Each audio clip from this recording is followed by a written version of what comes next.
নামকে বেশি গুরুত্ব দিতে নিষেধ করছে আমাদের বেদান্ত শাস্ত্র, এমনকি শেক্সপিয়ারও বলছেন। কেন বলছেন? দেখুন, বঙ্কিমচন্দ্রকে বলা হয় সাহিত্য সম্রাট, তো রবীন্দ্রনাথ কি সাহিত্য সম্রাট নয়? ও তো তাহলে মহাসম্রাট। তাহলে এবারে কী করবেন আপনি? কথাশিল্পী বলা হয়েছে শরৎচন্দ্রকে, তো রবীন্দ্রনাথ কি কথাশিল্পী নয়?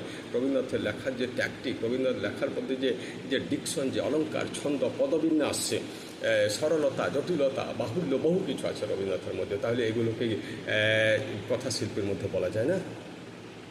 শেক্সপিয়ারকে বলা হয়েছে দ্য গ্রেটেস্ট ড্রামাটিস্ট, তো আমাদের কালিদাস কি দোষ করলে? শেক্সপিয়ারের কপালে জিতে গেল, কারণ সংস্কৃত থেকে ইংরেজির বাজার দর বেশি।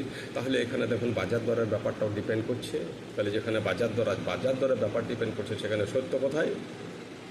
ছেলের তো নাম রাখলে পদ্মলোচন, কিন্তু দেখা গেল ছেলে দেখতে পেয়েছে না। এবার চলো দক্ষিণ ভারত, দক্ষিণে মেটাইতে। এই কারণে বেদান্ত শাস্ত্র বলছে নামের কোনো গুরুত্ব নাই।